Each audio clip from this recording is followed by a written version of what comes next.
All right, we're live on stream. Was it going to let us go on Instagram? Let's see. Could be. All right. Well, we'll go and I'll still keep putting the buttons down. All right. And now we're getting feedback.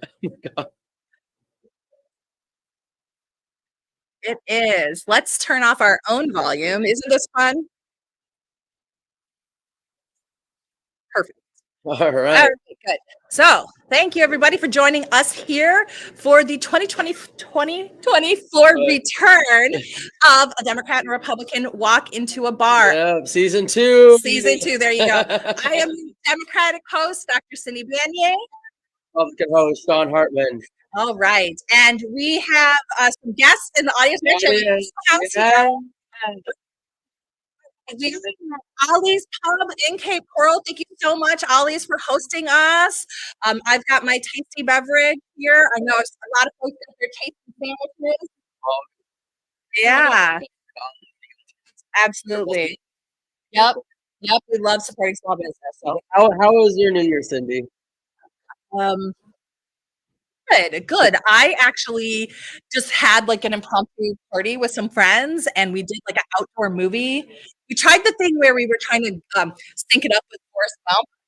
So we were having like New Year's Eve with Lieutenant Dan. We missed it by like 2 seconds, but it was super fun. Nice. That would have been cool. No, we stayed home for New Year's. I had the opportunity after we went on our hiatus. I went up to DC with the leadership program we were talking about. It's getting bona fide. Yeah, I'm getting the bona fides that we've been talking about that the Democrats thankfully don't do, but the Republicans do.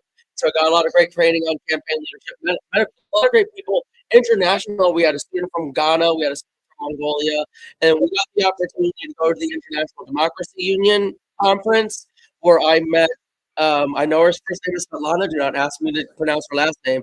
She was the lady, so Belarus, there was an election between the dictator Lukashenko and what was originally her husband who got arrested. The wife decided to run for president, and Lukashenko did nothing about it because he was like, a woman can't beat me. Anyway, a woman beat him, and she won, and she is now running a government in exile. And so she was there. I had the opportunity to meet her, Stephen Harper. I also got the opportunity to meet Trevor Norquist, which is a great opportunity. He's been the architect of dismantling all of our government. He has been. He is the reason tax cuts are the big issue with Republicans. He is the one who basically made that the defining issue of our party, for sure. But it was a great opportunity, and I went home with COVID. So another shocker from a giant Republican gathering. Folks are coming home with COVID. Yeah, okay. We got COVID. Maybe some sort of like preventative treatment, like I don't know, something. What is it called? Yeah, no, I did not. I got the vaccine. I didn't get the boosters though. Anyway. All right. Well, good. I mean, all jokes aside, I appreciate anybody who's putting time and effort into working for our country and improving themselves. Like, you're learning techniques on leadership and stuff like that. That's really cool. It's a great opportunity, and definitely, I know that you want the Democrats to start doing that type of stuff as well. Hopefully, they don't, but if they do. To be honest, we have the National Democratic Training Center. So we do all sorts of stuff. We just have like less in-person gatherings that cost a lot of money and like less opportunity for folks in the closet to get on Grindr. Hashtag just say. So let's go. So so that's New Year's. Good, yes, and holidays. Good Christmas. Good Christmas. We had a very relaxed stayed home. Nice. Us too. Got a little visit from Santa Claus. Kids are excited. We did a Christmas movie night. We were like 4 movies. Nice. Ended it with all Hallmark. No. I like good Christmas movies. Like. We did Elf. Oh, we did do. I didn't see Die Hard. My mom saw Die Hard before I kind of watched it with her. But we did Elf. We were watching Phantom of the Opera was our first one because they were about to cut it out of Max, and we both loved that. So I forgot the other two. I don't know. Mom, what were the other 2 Christmas movies? Oh yeah, Sean's mom is here too. What? The Man Who Invented Christmas. So the story of Charles Dickens. It was a pretty interesting story, and it was very cool how they like explored the dynamic of creativity. So it was not historically accurate, but it was I like thought Genius. yeah, you think what you're talking about the themes that we have on the modern Christmas invented by Charles Oh, Dickens. okay. So actually, just note for everybody, Dickens invented Christmas and not Jesus. No, no, no. It was first off what we're talking about is a movie, not our actual movie. Okay. The movie was called The Man Who Again, Invented like Christmas. insulted jokes today because I have an audience who's going to react to me. So. Yeah. The best time to do comedy. Exactly.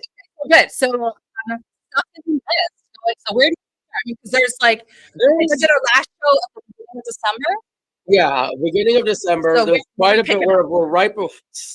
There's stuff we missed and there's stuff we have to cover. The main thing, what I really want to talk about is the local situation that we're dealing with here in Cape Coral. Obviously, Cape Coral. so we had a situation a few weeks ago where the city council decided to bypass the city charter with which determines their income and raise their income by calling it a stipend for taking over a board that was all volunteer. They're like, oh no, we took over this board. I got I know. So now they've just doubled their pay. Because they deserve it. We all know we love our city council. They've done all good things for us. Yeah. From the taxpayers. From the taxpayers. So No. Nope. I don't know if they've even. In case you didn't hear, so somebody in the audience was asking where they're going to fund that from, and the answer is probably general funds, which will be basically tack it on. Another tax, another fee, all stuff that we Republicans hate. And ironically, and again, this is the real problem. I'm glad to hear Democrats also are not fans of higher taxes. That's great to hear. I think there's a wide bipartisan consensus that this city council in Cape Coral has been doing things that are wildly unpopular to the people that live in the city, Democrats and Republicans, and it goes to the stipend and the takeover the board. I think the issue for the Democrats is more on the participation side. Of course, we care about the financial responsibility part, but it's also like, so we're taking over something that had been a citizen input board, and now they have power consolidation. So that was a big concern for Democrats. Oh, of course. Yeah, they took on a lot of citizens advisory boards, many that they had just created. Just kidding, guys. Great board. Oh, no, I guess it's not a great board. And they're like, let's just let the staff do it. And the staff's 99% of the problem. We've talked so much on the show about the issues when it's the Veterans Park, not Veterans Club. I mean, the Yacht Club is another one. The public outcry. Public outcry on that. Like the rub of it was not only did people wanted it, but they had messed up the financing of it years in advance. Like if they had up the maintenance of it, it wouldn't have been such a problem, and they wouldn't have been so in the hole that needed to sell it. So the great thing is next week the Republicans are going to be voting on a resolution that I drafted that will not only condemn the city council for this, but it will deny any of the city council members who do not vote no access to Republican funds or resources. And because Republicans are not we're not fucking around with this. We are extremely pissed. And so we're going to vote on it. If it gets 2/3 vote, these people will be cut off of the GOP. Wow. So we're not a big deal. We're going to pass. We're proposing. There's a resolution that will be voted on. The GOP, the Lee County GOP. Yeah. So we're trying to take some action against this because this is quite frankly profiteering. This is them literally using their office to increase their salary to make more money. Right. They are profiteering after their office. So yeah. So yeah, there's been the JC Park, and just in case you haven't heard, the controversy at JC Park is this smaller park in a community that people like. It's green space, and there's a proposal on the table to turn it into like a marina / tiki bar / food truck extravaganza. And again, wide bipartisan condemnation. People are worried about that it's going to disrupt the neighborhood and it's profiteering. And the price tag is so already fiscally irresponsible, which I didn't even think about. For me, and what we've talked about on the show, is that when I talk about conservatism, what are we trying to conserve? For me, it's more about conserving the community. And Basin Park, if you haven't been, it's such a beautiful park. It's a great area to meditate, to be in a relaxing state, turn it into a sort of amphitheater, especially with all the residencies that are right next to it, is absurd and ridiculous. And is not what the people obviously want. Right. And yet the city council is going through with this. And this is something where they're basically putting the commercialization over the community. They're trying to make, again, more money, trying to find, because obviously they need to make more money because they're paying themselves more money now. Yeah, but they're asking where the money's coming from. Food trucks apparently is the answer. You know, food trucks, which is again another thing they did. They basically blocked out all the food trucks with this ridiculous regulation and giving it all to Gary Albertson so he can build a food truck on. So, yeah, he really dropped that one. Yeah. I'm sorry.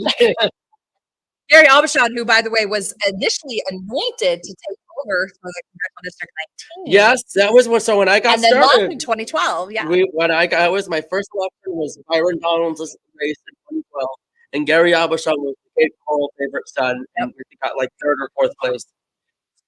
Okay, Byron Donald lost that race.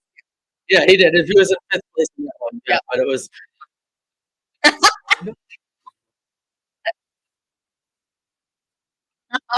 So that's good to be an active citizen. So yeah, so the citizen, okay.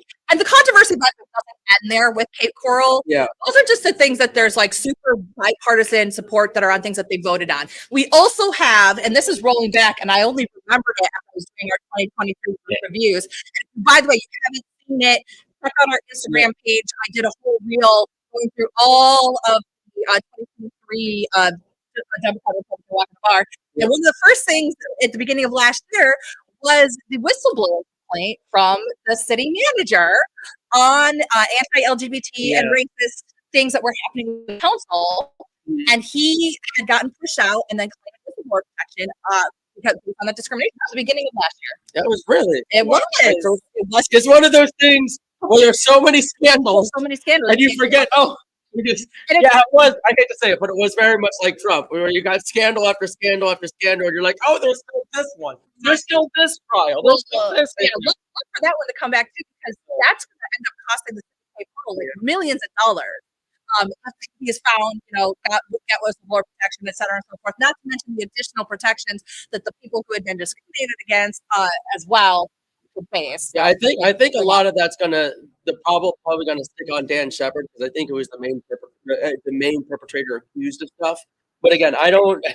It goes on the tab of the city of Cape Coral. Yeah, that's the problem. Yeah, that's the problem. But he's running for re-election, and if this resolution passes, he will do so without Republican support. So it sounds like, folks, the Cape Coral City Council races are wide open. So yes, please get yourself in there. And they need candidates. Oh, and don't forget, let's make sure that you actually live in the district that you're running for. Like Patty Cummings. This is what I love about this story. Okay, because people know this is very personal for me. Because I was running in that district, in District 4, I had announced in January, and then I discovered when I was waiting for redistricting, and I discovered I was out of the district, and I had to drop out in April. Patty Cummings ran because I couldn't run because I didn't live in the district, and she also didn't live in the district. Driver's license. Well, it makes me think sometimes, just maybe, I could be a city councilman. No, you're not willing to engage in You're right. I know. I have too much integrity. I'm one of the few Republicans left with integrity. I know. There you go. I'm saying that because I'm playing to a Democratic audience. Let's be fair. Well, but let's be fair. Cummings was arrested. Yeah. 3 felony counts for faking driver's license for basically convincing this woman, I think that she owned, to allow her to get a driver's license saying that she lived there. And while those felonies were playing out, moved her from the city council, and then there was a vote to replace her. In December. They put in Richard Clark. It was surprising because Jennifer Nelson was like that was a big previous incumbent for that district. And I think the general was a Democrat and Republican. I think the main opinion was that if she lost the election, she still lost the election, so don't put her back in. That was the mentality or mood that I got from council members. Whatever. Anyway, Twitter. anyway, but Richard Carr, I heard he was a Democrat, but I have no idea. But I think he's come. Yeah, we don't know. So I was not much is known about him, but I will say to his credit, he has declined the stipend. He has decided not to take the stipend. He has told the city manager not to add it to the salary. So I am very happy to hear that, and I look forward to speaking to him more and figuring out if he's worthy of our vote. Quite frankly, because I am going to be heavily vetting these candidates. I am considering setting up a super PAC to go after the incumbent council members. That's how pissed I am because this is the fact is I'm tired of it. I'm tired. And the reason I wanted to run last year was the same thing. We do not have a city council that remembers their job is to serve the people. Shocking. And so when we talk about stuff like JC Park and Yacht Club Park, what do the people want? They voice it very clearly, and they're like, never mind. And even before that, we would get people talking about different zoning issues. I remember there was an area in Dan Shepard's district. He was the only one to vote no on it, but they were trying to build up this apartment complex in this like 2-lane road, that curve, that would have caused so much traffic. It would have caused God knows how much wrecks. And you had a bunch of residents come in saying, "Don't do this, don't do this, don't do this." And you're like, "No, let's just do it." They don't care. They don't care what the people want. And that is it's beyond frustrating. Regardless of your party, you should at least expect the representatives of your area to do what the people or the majority of the people want. And that's actually why municipal races are nonpartisan races, because it's not supposed to be affected by the party, and it's not supposed to be as influenced by the party. It's supposed to be more about folks living in the same area making decisions together. And that's actually one of the main reasons why there's been pushback against making municipal races partisan. And I to, but I understand and that they are partisan connection. So suddenly there's an aha moment when the GOP says, wait a second, you're not going to get our support if you don't rescind this vote. What? Yeah. So yeah, no, I can hold on a second. I'm just going to repeat her question so everybody can hear it on mic. So one of our audience members asking that if this is supposed to be nonpartisan, what are the parties doing, saying that they're not going to support people and making the public cry? So so obviously as a nonpartisan race, the candidates themselves usually do not tell people what their party is. Right. The parties, both Republicans and Democrats, do. So, for example, we send out, I'm sure you guys do too, pamphlets saying these are the Republicans who are running in these races. Right. And we'll put the Republicans running for city council, except if this resolution passes, John Gunter, Dan Shepard, Keith Long, and I'm drawing a blank on the other name for some reason, Tom Hayden, if they run, Tom's not. Yeah, I've heard Tom's not running either. So regardless of that, so if any of them decide to run, their names will not be included on those Republican pamphlets. Republican Party both parties can give funds to candidates. Right. Usually, if there's not a Republican running in that race, we'll provide funds to those candidates if we need to. We can't, even if they're nonpartisan races. Right. So the fact of the matter is, and what I'm very happy that with this resolution is it has teeth. We're not just doing a simple censure or condemnation. We're going to have actual consequences. And then someone also asked about the 7 islands. From my understanding, they're developing that into some sort of hotel, apartment, multiplex complex, which is going to have some environmental issues as well. And that's the other thing.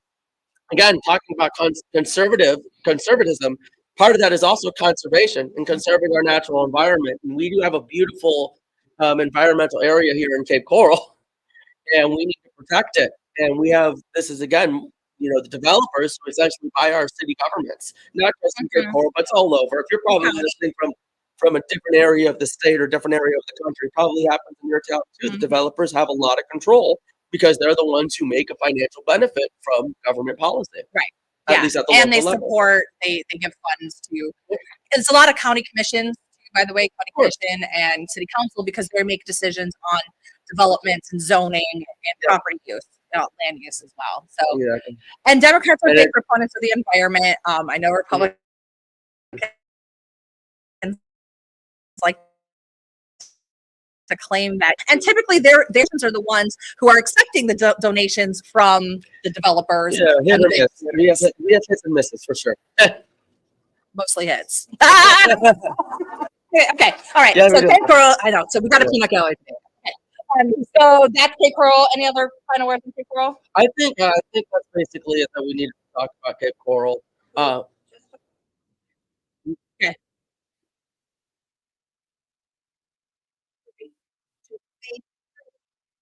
Our mayor, we called and raised support. I think you need to get up there, people, and go, okay, it is horrendous.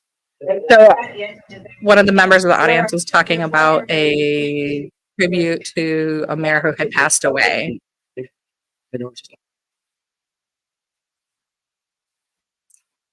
Okay.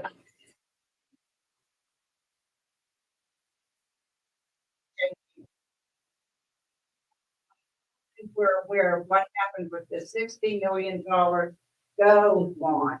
And if they start cutting corners like they did, I mean, the Kobe elephants would be appalled. That you're going to have I think we need to be aware more of what's going on with this development. It's not just it's everything they ran. Yeah. So just so in case anyone didn't get a chance to hear it on the microphone, so there is a park. We had a mayor a few years ago pass away, Joe Coviello, I believe a heart attack, and they decided to honor a park near. Okay, yeah. It's right next to Oasis High School. It was a park they named Joe Coviello Park in his honor. They just recently did the groundbreaking. And from what one of our audience members was saying, it looks horrendous, which I have a real problem with because Joe Coviello did quite a lot for our community in the limited amount of time that he had to be with us as our mayor. But that is, I haven't gotten a chance to see it, and that is again what we're dealing with. We've had, for those that don't know, we have known as a Parks Go podcast a few years ago. This was actually Mayor Coviello's signature achievement. This was a big issue that he wanted to get passed to help fund our parks and our communities because we need these parks for our communities. It makes our communities better. It makes Cape Coral better. And so he developed this bond program so we wouldn't have to spend too much of taxpayer dollars, that we can have actual private investment. So it was a 60 million go bond. And it's been mismanaged. We've had delays in parks. There's been more money that that had to have been spent, which is coming out of taxpayer dollars. And so it's been a disaster with how they've been handling the Parks Go bond and developing these parks, unfortunately. And then they set up a Parks and Recreation committee, and then they shut down that committee. So now there's no citizen involvement with these parks. So it's again, and that's the problem. And that's the big problem is rolling back citizen public participation and then having it be private, decisions made, because this just makes it right for corruption, to be honest. And this is how corruption festers is when there's not public input, then you can say, oh, my friend Bob's company here is going to do this. And you just give it to Bob, even if his bid is way overpriced. Yep. And then maybe Bob gives you a kickback too. Yep. This happens all. We're just watching a story on this. It's the exact same thing happening in Miami, where people are like giving no bid contracts to their family businesses, and people are getting arrested. And Francis Suarez is now under a microscope after he decided to spend God knows how much money running for president. And now he's like in Qatar at a football game with the donors and lobbyists, and people are asking questions. It smells like corruption. It does. Maybe he shouldn't have ran for president and had the attention focus on him. But yeah, he got too big for his britches. Too big for his britches. All right, so let's see. What else did we miss? One thing I did see that there is a tentative agreement to avoid a government shutdown. I really didn't want to deal with this again. Yeah. The government's not going to shut down. Yeah. If you remember going back towards the end of last year, there was a multiple part agreement to stop the government from shutting down on November 17th. And that the second part of that was coming up. And so I think the first part was coming up January 19th. So the first part, whatever. Yeah, January 19th was the first deadline. So I'm very happy to hear that there might be a tentative agreement. Hopefully that turns into an actual agreement.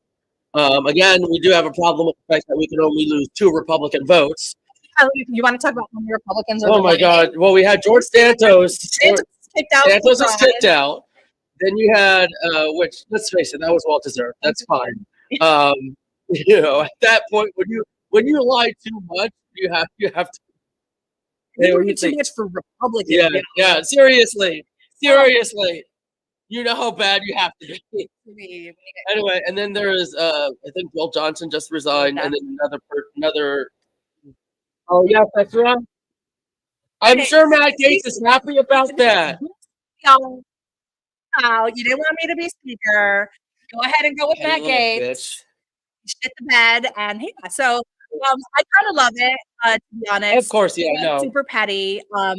And I just love that it's like he did the right thing of like making sure the government didn't shut down, and then they booted him out. And he's like, "Great, well, I guess I'll just resign, and then you guys can figure this out." Yeah, so now they went from what, a 5 vote? 5 vote majority to a 2 vote majority, which does unfortunately mean the insane I can't even remember the phrase. The terrorist caucus, No, the fascist caucus. the inmates are running the asylum. Thank you, Mom. The inmates are running the asylum. Yeah. Fantastic. Yes. No, I'm not too. I'll be honest. I'm not too happy about that either. But hopefully we can get some sort of deal that actually has bipartisan support, so we don't have to worry about those two Republicans. That's what I feel it is. So Yeah. we'll see. I mean, I just literally saw a headline as I walked in. So with that, what else? We had Nikki Haley crapping the bed on slavery, apparently. To be honest, I would not expect nothing less of a former governor of South Carolina. Guys, like, let's be honest. I think like she would have died on stage if she had said slavery. The problem is Nikki's a coward, and she is too worried about people on the far right who still think that the Confederates are heroes, even though they're traitors. And so she should. I mean, she tried to clarify it and walk it back later. But Those always work really well. she was, yeah, no, it did not. No, it didn't work really well. Just defined her campaign, and then she did another gag where she was in New Hampshire saying, and mind you, she doesn't need. She's not really running in Iowa, but she basically said New Hampshire corrects Iowa, which pissed off all the Iowans. So there's that, and then we're gonna have a debate, and it's just gonna be Nikki and DeSantis. So just the two of them. This is the worst reality show ever. I know. It like I am so over the presidential primary for the Republicans because Donald Trump is beating everybody hand over fist. I'm praying for a miracle in Iowa, honestly. It's like some random upset that this is. It's like a bizarre, bachelor who gets the rose, and then you're gonna have a fake proposal at the end. Like, no, this is not. Yeah, I'm over it. Yeah, none of them are very good. Yeah, it's exhausting. And win. Look, we'll see. We'll see if there's any upsets in the first 3 states. But if he sweeps all 3, yeah, I mean, no, you guys are stuck with there's 2 of them. He's your guy. So that's going to be fun for all of you guys and all of us. Sure. Let's talk about what our dear leader said a few times in terms of what he's going to do on like the first day. He's only going to be dictator for a day. Yes, at least just a day. Just a day. Just a day. I know he was, or at least he thinks he was joking, but at the end, I think he's joking. It's not funny to me though. It's not funny to him. Thing that Trump said, we would cry because it's literally the threatening of our democracy. And I don't know if you've been keeping up with our good pal General Michael Flynn up in Sarasota. Nope. But him and Steve Bannon have been all over various right-wing media, including InfoWars with Alex Jones, essentially getting people prepared for a civil war. And he wants to turn his digital army into real soldiers. He's talking about getting them armed. And let's not forget who Mike Flynn had a significant hand in helping. We are doing this again. I'm going to say it every single time. Mike Flynn supported the slate of leaders at the Lee GOP and the Collier GOP who are in charge. So let's not forget what's going to happen right down here in Collier County when General Mike Flynn calls his troops to arms. I haven't heard anything on our end about militarization of like our members into a civil war. So I don't think that's going to happen. I don't think that's going to happen. I think we have too many old people in our Republican Party. I mean, I don't really think they got to be too much on the fighting force. If I'm being it does. No, it does. And I don't like the fact that General Flynn is the representation of our party. I don't like that type of stuff. Again, we've talked about this many times about the issues of violence on, essentially in politics in general, where we're so divided. And the reason we do this show is because we are so divided as a country. We're it's almost a violent aggression against Absolutely. each of us. And it is both sides. So we can debate on who does it more. The point is that Let's Let's not do it at all. That's the point. And so that's why we do this show, so we can have this communication in a civil and reasonable manner without trying to beat each other up or call each other socialist and fascist. I know she's not a socialist, I and know I you're hope not you know. Yeah, thank you. joking and stuff. We got a crowd and stuff. We're trying to make it a bit. Yeah. I mean, that is why we do the show. It is to have a dialogue, and so there is a discussion. And we're trying to find a common ground, and Sean and I find common ground Yeah, quite frequently, Because especially around Cape Coral. yeah. When it comes to Cape Coral and local issues, I think we find a lot more common ground because we both care about this community. Absolutely. Yeah. So we have also the Iowa caucus are coming up. And so you think that Trump's going to just to win that one? I think he's gonna, Yeah. Oh yeah, but that's so he shouldn't after the comment. But which comment? the dictator. Oh, get over it on the gun. Yeah, so there's a shooting in Perry, Iowa. Oh. Yeah, that was pretty bad. I haven't read that one, but So the other situation with Trump and the primaries, of course, is that he is on the ballot in some states, but has recently been thrown off. So in Colorado, the Supreme Court in Colorado heard significant testimony and decided that it was the case that Trump had participated in insurrection, and ergo, because of the 14th Amendment, is not qualified for the ballot in Colorado. In Maine, the Attorney General in Maine has the ability, like a judge. The Secretary of State has the ability to determine the same type of determination. So there wasn't a trial per se, but they, but in Maine, the Secretary of State determined the same thing, that there was an insurrection and Donald Trump was responsible, so he was thrown off. Michigan determined that there wasn't. Michigan he remains on the ballot. Trump has now appealed to the Supreme Court. Yep. In the Colorado case, and is in the process of appealing the Maine one as well. So what are your thoughts on that? So I think what tends to be forgotten in the 14th Amendment is Section 5, which is Congress is the enforcing body of the amendment. And the only law that currently exists, the only statute that currently exists, says that there has to be a conviction of a crime. So since Trump hasn't been convicted of a crime, per congressional authority, which is per Section 5, he is not an insurrectionist. So that is why I think the Supreme Court is going to rule against these. I think it was because Alina Habibi got on camera at Fox News and reminded the 3 Supreme Court justices that Trump appointed that who was the boss. I think that's what the Supreme Court's overturned. Really, just because Trump appointed, what's he going to do? Unappoint them? I don't know. Now they have the job. Too. They have jobs. They have kill jobs. them and their family. They got the job. No, he's not. When has he ever killed anyone? Jesus, we went to an extreme from there. But it was a mob type of move, so he would do whatever a mob boss would do. I mean, reminding somebody who made you—that's a very gangster thing to do. That's fine, but again, they made them into the area where they've made it to the highest peak and they can't go down. They're kind of like at the pedestal. Get them impeached. Who goes on TV and has your attorney and be like, "Hey, Supreme Court, remember who got you there when you're reading that case?" I mean, who does that? It's definitely not something they should have. She should have done. What? Sure. Right. Okay. Sorry. Enough about. I know you're not in the Trump camp. So you're in the conservative folks camp. So I'm not going to beat you up. Thank you. But what else can I beat you up about? What else is there to beat up about? I'm sure. Ziegler, did we talk about the Zieglers? Oh yes, let's talk about this. We haven't talked about this since this happened, have we? Okay. Okay, no, I Yes, we do need to talk about think it this. happened afterwards. So Yeah, it does. All right, I'll start. So basically, and let me. What's hilarious about this is he had spoken with us the day before he had the story came up. Basically, Ziegler has been a naughty, naughty boy.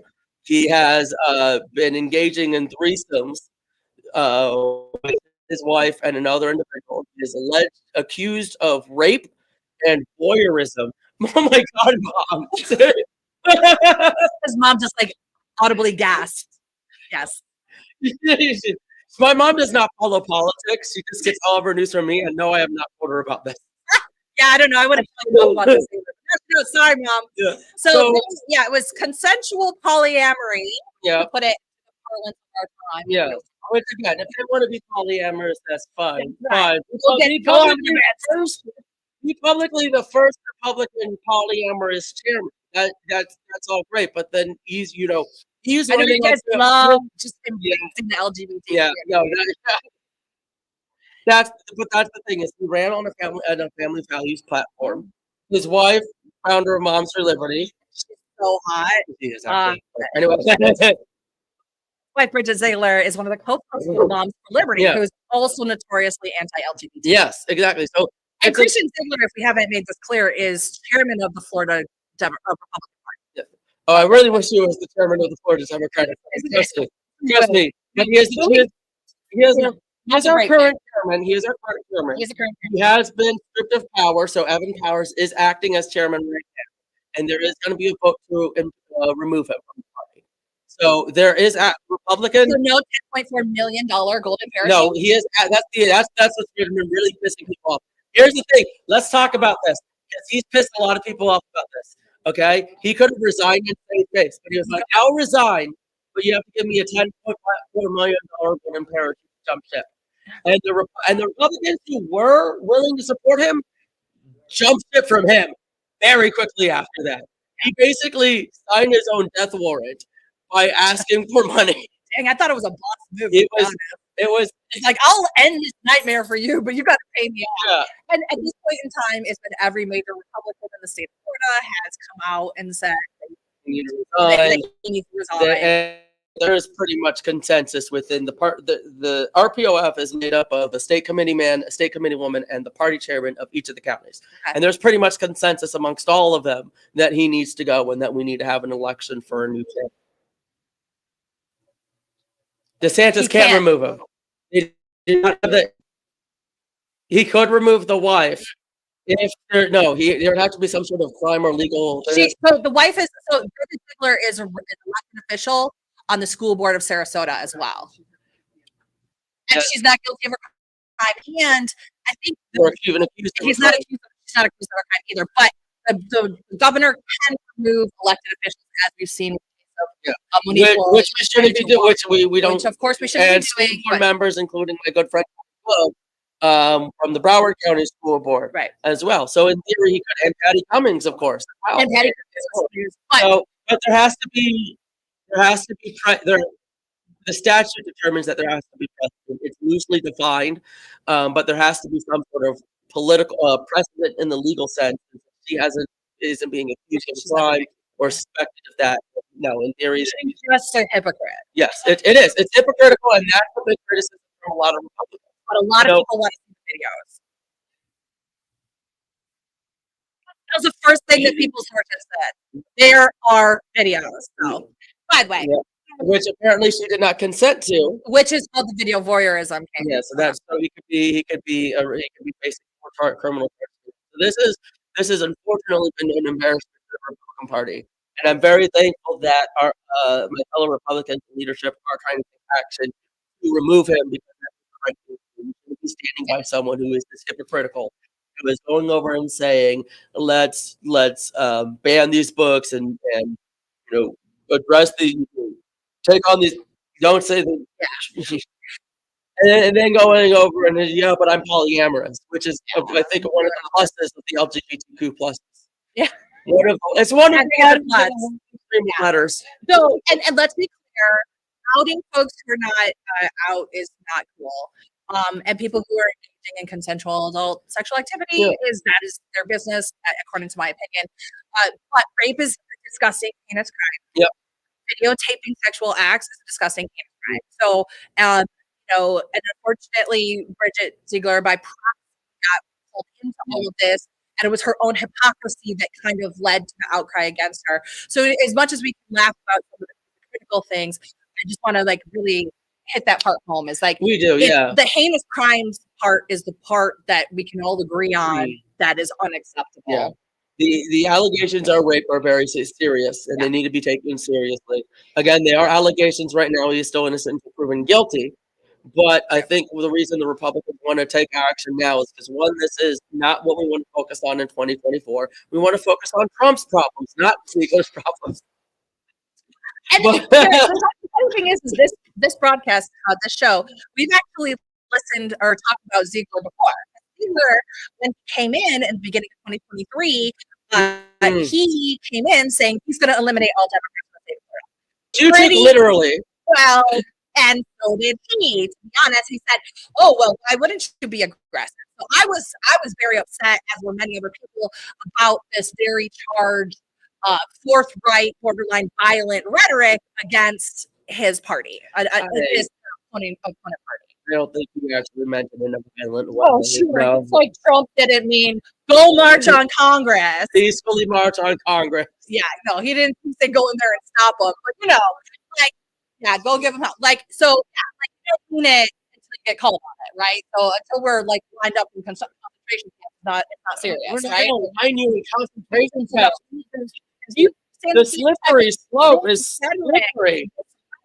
Is lining up to that. And that's where the point of saying when you have leaders and people who are in high positions that are talking violent rhetoric, we need to call it up because there is only a step. And we're not talking like, oh, maybe someday. No, that violent rhetoric has come to terms. Yes. That violent rhetoric has happened on January 6th. Our very own Hurricane Coast proud boy, Christopher Worrell, after evading police and FBI for 6 weeks, was finally sentenced to 10 years in prison for bear spraying police on January 6th. This is not rhetoric that has no consequences. So yes, we have agreed at the way. We have agreed on the fact that we need this rhetoric toned down. I think we disagree that this is going to be like the sort of nightmare scenario where we're going to be like rounding people up into concentration camps. I hope we never get to that point, and I don't think it's going ridiculousness avoids us from getting there. Yeah. Yes. Okay. Yeah, that's true. Okay. You're using hyperbole to show that that's not where we're wanting to go. I agree. That's not where we're wanting to go. We also don't want to, That's again why we do this show. Women be charged with, abusing a corpse for having a miscarriage, like is being in Ohio. Yep. We don't want women being forced to birth babies that are non-viable with no heads, like was going to happen in the Katie Cox case in Texas. There are real life consequences to the policy decisions, to the rhetoric that's made, and that's why we need to talk about it. That I understand, especially with abortion.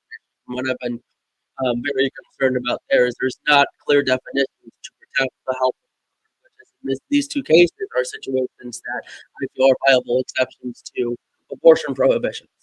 Again, as we've talked about multiple times, I am pro-life, but I understand the issue with abortion, especially when it comes to government control over the bodies. Yes. Because it creates a dangerous precedent. That was one of those times where there was a clash. Freedom? Body autonomy and freedom? Yeah, this is the thing that I don't like about this abortion debate is that to me we're dealing with the right of two separate but I don't want to use this term, but separate but equal situations. And they're dealing with the right of the fetus to have life. I know, I'm not. I was like, as I was saying it, I was like, crap, I'm gonna have to use this because it's what I mean. Not in that separate but equal, but in this sense, what I'm talking about is the right to the life of the fetus, which I believe does have a right to life, and the right of anyone, quite frankly, to have control over their body. And so you have two clashing rights, and that is you can't really reconcile that. You can only have one or the other. This is what I hate about the abortion issue. Just like you can't reconcile having a thriving community and fiscal conservatism. Yes, yeah. We have to have fiscal. Like if we want the dot center, You and have can't to elect spend a money. bunch of Yeah. yahoos who say we shouldn't keep it up. Or people, or people who want to make sure JC Park stays as a community park, don't elect people who want to run the city as a business and are thinking about how to make a profit. Maybe running government as a business Mhm. is not a good idea. Nope. And no, I agree with this. I actually do agree with this. I think that this is something that we see a lot, especially with Republicans. You got business people running because that they have this knowledge and skill set, but it's different, an entirely different entity when you're dealing with business, which is having to literally talk about profit, and making revenue, and spending efficiently. And yes, that does have a lot to do with running a government, but you're not always going to be able to be efficient because of what the people need and what the people want. Right. What jobs there are to do. You need people who know about water safety and cleanliness and about air pollution and who know how to teach history at public universities Yeah. and teach kindergarten. Food But then you wars. also need people who are good at accounting, and they work for the government too, because keep in mind, the federal government is the largest single employer in the entire country. And in any given jurisdiction, it is usually the municipal and county governments that are also the major employer. And that is true here in Southwest Oh, Florida. yeah. It used to be when we used to be an auditor elections, basically the only people who voted were the city employees because they were the only ones who knew what was going on and they were directly affected by what It happened. was their jobs. It was their job. Their jobs were literally on the line based on who was on. And so, and then we of course thankfully moved to even year elections. So we have more public participation because odd year elections are one thing that you do. And this is going to really affect this upcoming election with all these city council members and all the negative press that is on them, and will continue to be on them if I can help it. But I what is Aside from the presidential election, which always boosts the turnout, Florida has now reached the threshold to put abortion on the ballot. We have over 910,000 signatures that have been verified. There's going to be an estimated 100,000 more. There is a Supreme Court hearing coming up on February 7th at 10 a.m. to talk about the language and making sure that it's consistent. Now, we already have word that Attorney General Ashley Moody is going to try to fight it against what a lot of Republicans want, from what I understand as well. But otherwise, the group of folks led by Floridians Protecting Freedom and other organizations as the Democratic Women's Club and the National Organization of have put in the effort for grounding, and in the meeting 6 months, by the way, it took over 1.5 million signatures to get across the threshold and beat the rejection rate, because up to 20 to 30% of them are rejected based on things with people's signatures and their voter registration and jurisdiction and stuff like that. Yeah, no, and look, props to you guys. That was some pretty impressive organization. I am perfectly okay with this being on the ballot. I don't like the fact that, you're right, it's going to bring out more Democratic turnout. It's going to make our job as Republicans harder, which I'm trying to bring up to my party quite often, that we need to start treating the Democrats, especially down here, as a threat. No. Just you She guys doesn't want me. just keep hanging out. Just like, it's cool. We're not a big deal. He's laughing nervous. They're gonna get me. They're gonna be leaving like very quickly. We're just gonna like Secret Service. Anyway, no. I mean, it is like meant. But it is. It's gonna bring more Democratic turnout, and it's something that we're gonna have to fight for. Honestly, I like it when you guys put up. I like it when there's a challenge to us. Honestly, I am getting tired of winning so often here in Lee County. I am. It's just so great. Winning, you mean rigging the election so people like Jonathan Martin walk in without even having a contender, because the guy who formerly held his seat did a little rope-a-dope with Ron DeSantis. Okay, like, let's be real on that. So we'll be looking forward to that. Hopefully, it's not too much monkeying around from Ashley Moody and all the other folks. No, and that's actually really going to kill you guys. I mean, the Democrats are going to turn out. They are, because we're not going to stand for this. The thing that's going to kill you is the bill that was filed in the legislature by our friend Chris Proya's opponent, Jonathan Martin. Okay, what's this? Put in on Friday, which was the last day to put the bills into the state legislature, which starts this Tuesday, the 9th, January 9th, because it's an election year. But it basically eliminates all vote by mail in the state of Florida. Oh, If anybody has registered for vote by mail in the past year, it automatically cancels them. And they can only re-register if they have a legitimate reason for being absent, which includes being incarcerated, being disabled, or I don't think incarcerated people can that's true. is incarcerated people if they can otherwise vote, is what it says. Okay. Even though the Republicans in recent years have been like on this kick of like let's vote in person and all this stuff. Well, not only Republicans, by the way, are the biggest beneficiaries of vote by mail, particularly when you're talking about colored populations who actually use vote by mail as a way to show that they are legitimate residents of the state. Yeah, this is going to hurt us. This is a stupid idea. This is him playing to the extreme election integrity. Now, I do believe that we need paper ballots and a paper trail. I don't like the fact that we have all. We literally have a paper ballot and a paper trail. We don't anymore. Not anymore. Yes, we do. Yeah, for everyone though. No, you have to request the paper ballot. You have it. Okay, you need to do the Joe Biden whispering in the microphone. Okay. If you have to vote by mail, you actually have to scan barcode that that is name, and it has a no. I am a voter. If you walk into the voting booth, you get a paper ballot. You fill it out. You feed it into. No, not anymore. In the last election, it was all digital. It printed it out. I'll check this year, but I first one last year. All right. Then in that case, then that's good. If that's the case, then that's good because we need. I like paper ballot. Yeah. I'm telling you, when I voted last election, it was all digital. I was not offered a paper ballot to fill out. No.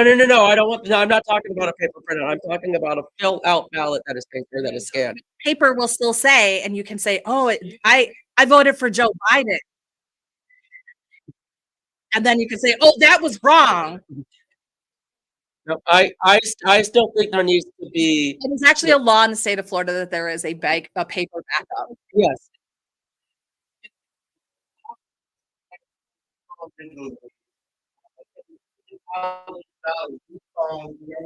Everything is good, but they want to keep working on paper ballots, paper trails because that's something that you try. Yeah.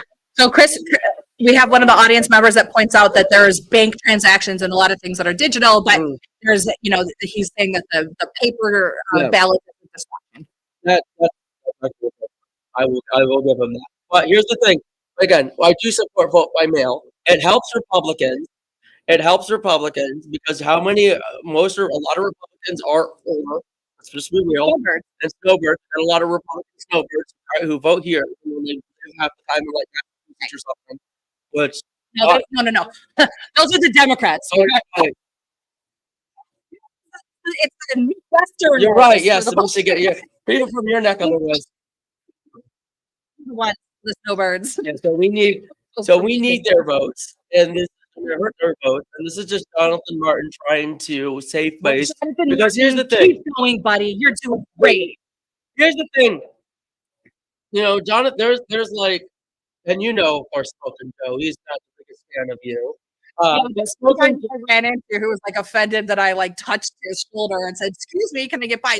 You know who I am? I'm like, who? What? He messages me every so often. Why do you still do that show? Why do you still do that show? Sorry, I don't have a trailer park and a porch that we can do the show. I'll smoke some camels for you if it makes you feel better. Anyway, no, he's been going after Jonathan and Spencer and all the elected officials, and so I think he's just trying to save face to try to make sure that sort of those members of the party. My favorite thing about Republicans is how you guys just cannibalize your own and don't give a fuck about it. We do. We do. We started. We like to hold our own accountable. We can. Sometimes we're not always successful. Let's be real. I had somebody call me saying they're going to primary Byron. Ooh, like a major guy, or is it the same guy who ran last time? It's a lot of people with a lot of money in Collier who are really pissed at Byron. Okay, so it's a Collier person. Okay, well, I would know. Of course. But anyway, I'm like, whatever I- you need, friend. Whatever So you need. we're back to we're back to bi-weekly now, That's by the way. So let's bring that up. So we're not gonna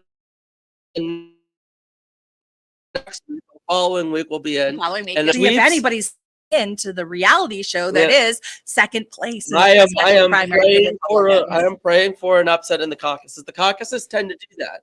You know, the Iowa caucuses, they don't always go as people plan them out or people think it's going to be.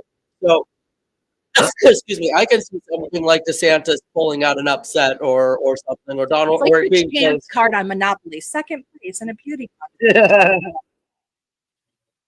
It is at this point. So we'll see what happens. Praying for a miracle, honestly. I want to see this race actually be a contest and not just a Trump coronation. So. So anyway, so we will see you next time on Democrat and Republican Walk Into a Bar. Thank you so much for our host, Ollie's. And thank you for all against me. Thank you for being here. I love having an audience. It makes it so much more fun. So if you come and visit us here next time, stay tuned to the page on social media to know when we're going to be hosting these events. Again, every other week, Democrat and Republican Walk Into a Bar, drinks up at 4, and the live show starts at 4:30, assuming our host and co-host I can manage the technology on time.